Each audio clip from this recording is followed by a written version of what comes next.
Saya ada bicara dengan seorang ustaz, seorang guru gitu. Kemudian beliau bilang, malu saya, katanya. Malu kita ini, katanya. Masa kita ini cuman bercita-citanya kecil-kecil aja, kecil-kecil aja. Akhirnya apa ya? Jadinya kecil-kecil juga hasilnya. Orang Nabi kita sudah ngajarin kok minta tuh Firdaus. Bagaimana para sahabat juga sudah nyontoin sekali infak itu puluh miliar, miliaran, ratus miliar. Dahsyat.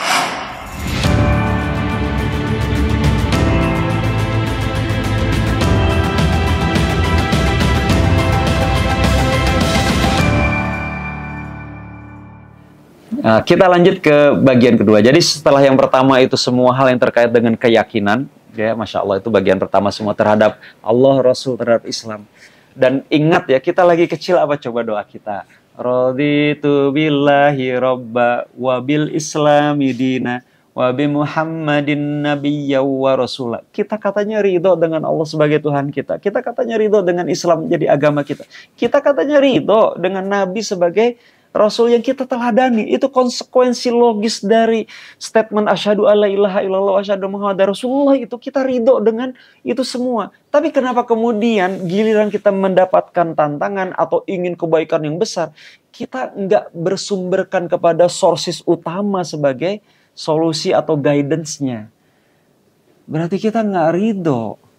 Kalau ridho ya siap, kan kayak suami istri mau menikah itu kan sudah ridho, siap dengan lebih dan kurangnya.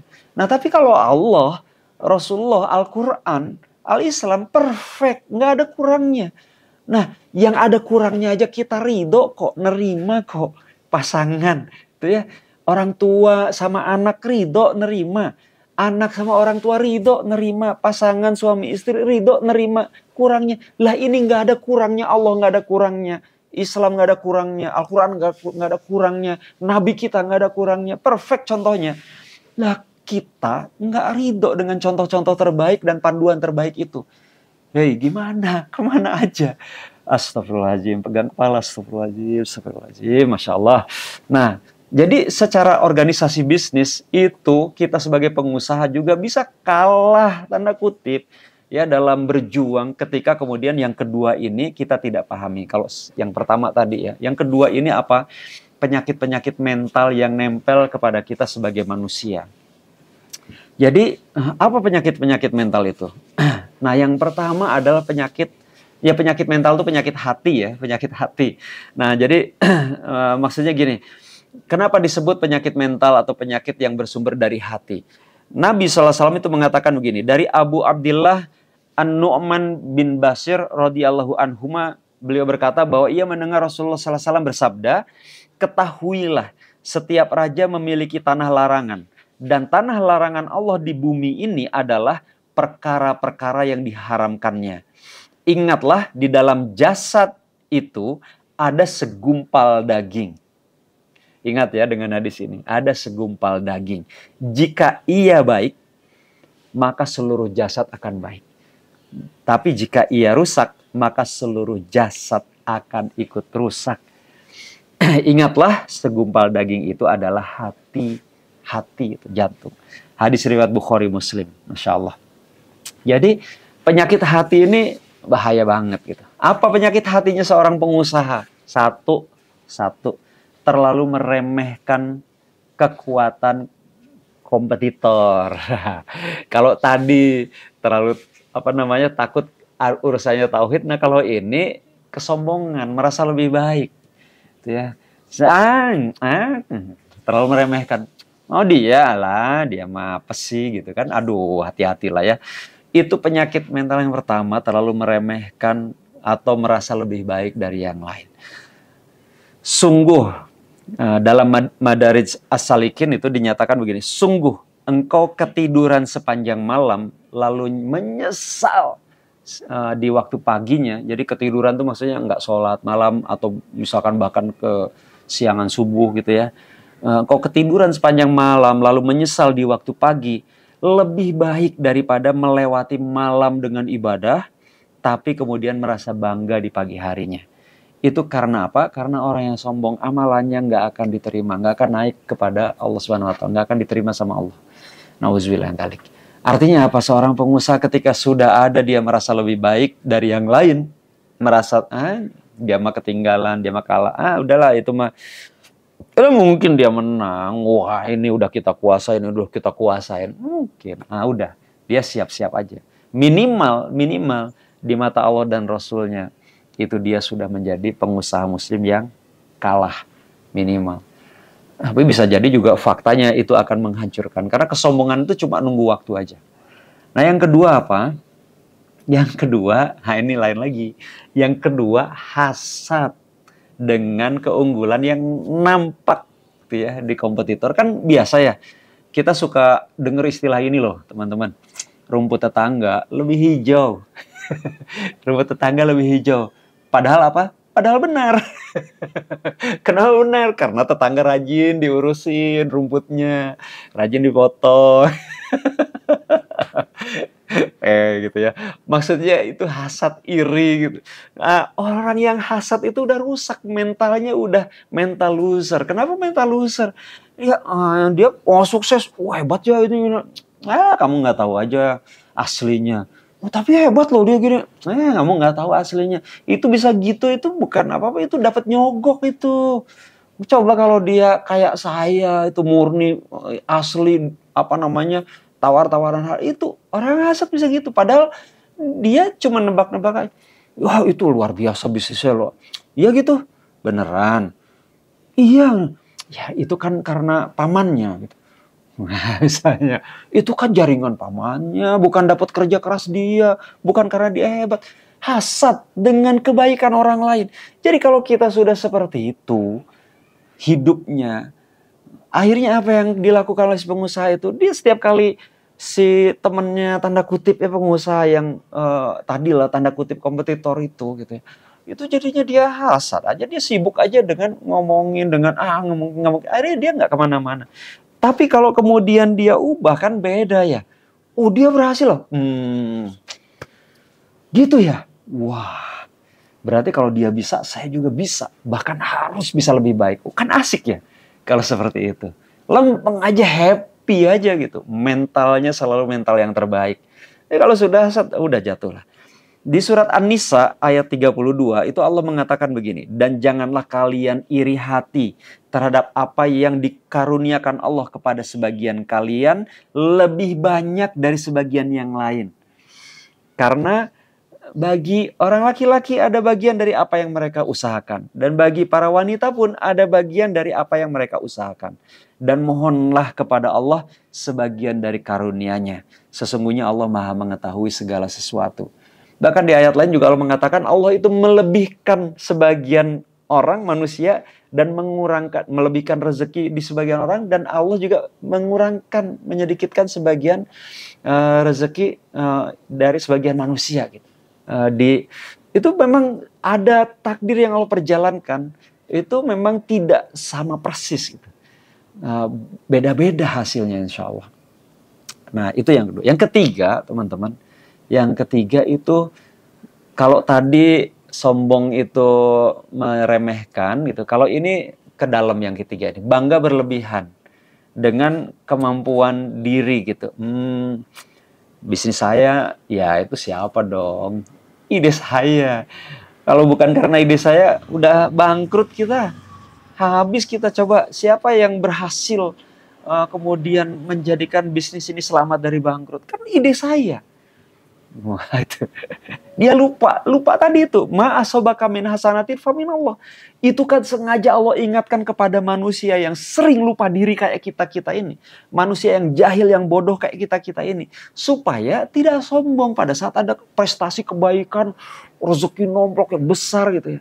Karena Allah ingatkan kalau ada yang baik sampai kepadamu dengan izin Allah, maka kata Allah, faminallah, itu dari aku, kata Allah. Biar kita tuh gak sombong. Jadi di surat Al-Alaq 6-7, ketahuilah sesungguhnya manusia benar-benar melampaui batas karena dia melihat dirinya serba cukup. Jadi dia pinter misalkan S3, S4, S5 misalnya. Akhirnya dia meremehkan yang, kamu S berapa? Hah? SMA. Ya bapak kan cuma S3 kan, saya mah SMA. Itu udah SMA. Apa itu MA? Mahkamah Agung.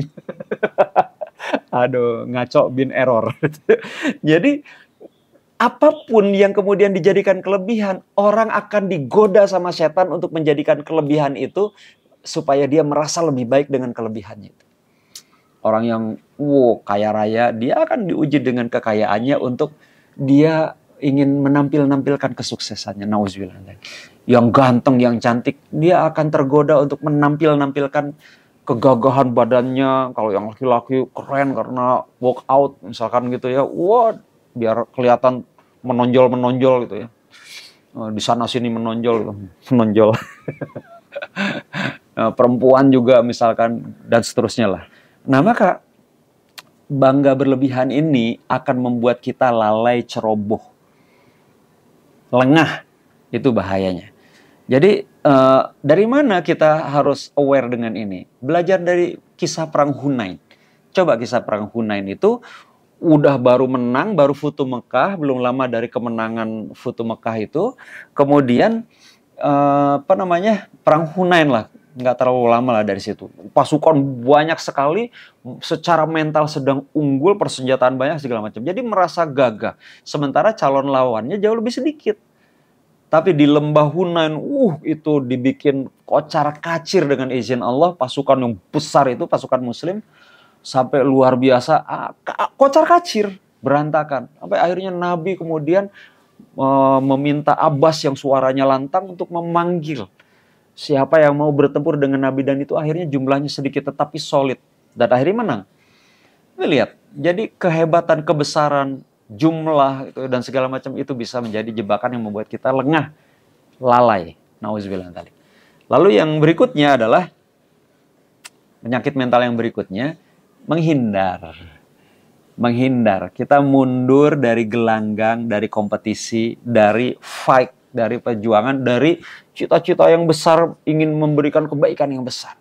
Kita mundur. Coba, apakah kita berani atau udah pernah nggak kita tuh betul-betul yakin, ya Allah saya ingin zakat setiap bulan minimal 1 miliar zakat loh.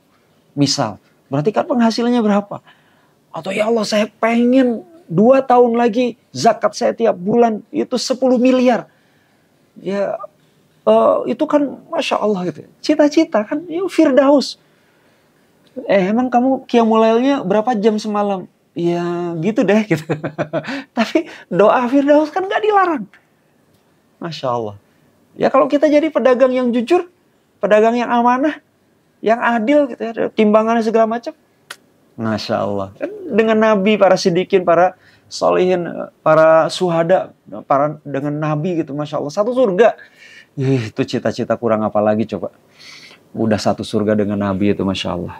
Nah, tapi ini penyakit mental ini yang kemudian ya udah deh, saya nggak mau fight lagi. Ya ini biarin aja deh. Itu umat Islam tuh harus dibantuin nih, macam banyak yang ini perlu lowongan kerja. Ya udah biar itu pengusaha lain aja deh. Yang penting bukan saya gitu. Kamu kemana aja gitu ya. Allah sudah mengingatkan di surat Ali Imran ayat 139, surat 3 ayat 139. Apa kata Allah? Wala tahinu, wala tahzanu, wa antumul a'launa in kuntum mu'minin. Apa kata Allah? Janganlah kamu bersikap lemah. Dan jangan pula kamu bersedih hati, padahal kamulah orang-orang yang paling tinggi derajatnya jika kamu orang-orang yang beriman. Masya Allah. Jadi jangan takut lah, Masya Allah. Nah, penyakit mental yang berikutnya adalah kita lupa diri, gitu ya, lupa diri. Peran gitu ya, merasa kita paling berperan, kadang-kadang juga merasa paling baperan, paling kontribusi, akhirnya juga ya bablas gitu ya, bablas gitu. Nah, lupa diri ini membuat kita jadinya ingin terburu-buru menang. Jadi tidak sabar dengan proses. Lupa diri ini membuat kita ingin buru-buru menang. Padahal isti'jal itu dilarang. Apa kata Allah? Ya, wahai orang-orang beriman, apabila kamu pergi berperang di jalan Allah, maka telitilah, nggak boleh istijal, nggak boleh buru-buru. Terus juga kalau ada yang datang bawa berita gitu ya, segala macam di surat Al-Hujurat ya, surat 49 ayat 6, Allah mengatakan juga, wahai orang-orang yang beriman, jika datang kepadamu orang fasik bawa berita, maka periksalah dengan teliti agar kamu tidak menimpakan suatu musibah kepada suatu kaum tanpa mengetahui keadaannya yang menyebabkan kamu menyesal atas perbuatanmu itu. Nggak boleh buru-buru kita. Apa yang berikutnya adalah kita baperan, mudah tersinggung. Dibilangin, Pak Riza itu diomongin tuh sama itu, katanya Pak Riza gini ya. Oh, gitu. Dia yang kayak gitu. Tahu nggak nih, saya punya data-datanya. Baperan. Kalau kita diomongin, itu bahagia justru. Kalau kita diomongin ketika salah itu fitnah, ketika benar itu kita sedang digibahin kalau diomongin yang jelek-jelek. Harusnya bahagia. Imam Hasan Al-Basri itu malah kemudian ngasih hadiah kepada yang ngomongin. Kenapa? Amal sendiri, amal soleh itu belum tentu diterima sama Allah Subhanahu wa Ta'ala. Tapi kalau kita diomongin, digunjingin sama orang, difitnah, itu malah pahalanya langsung tanpa ada penghalang sampai dikasih hadiah pahala kita sama orang lain. Jadi baperan ini itu deket-deket lah saudaraan sama emosional, gampang marah dalam versi yang lebih elit kayaknya. Nah ini hati-hati baperan, tuh gampang emosi tuh, hati-hati sekali. Jadi kalau digituin apa yang harus kita lakukan? Di surat Fussilat 34 di sini Allah mengatakan, apa kata Allah? Tolaklah kejelekan itu dengan cara yang lebih baik. Maka tiba-tiba orang yang di antaramu dan antara dia ada permusuhan, itu seolah-olah telah menjadi teman yang sangat setia. Jadi kalau kita menolak kejelekan dengan justru malah kebaikan, itu Masya Allah. Itu malah bisa menjadi wasilah kita jadi sangat dekat. Itu bagian yang kedua. Nabi ditanya gitu ya, apakah seorang mukmin bisa jadi penakut? Beliau menjawab, ya. Lalu ditanya lagi, apakah seorang mukmin bisa menjadi bakhil? Beliau menjawab, ya. Lalu ditanya lagi, apakah seorang mukmin bisa menjadi pembohong? Beliau menjawab, tidak. Mukmin menjadi pembohong itu tidak bisa. Itu bertentangan banget karena itu sifatnya orang munafik.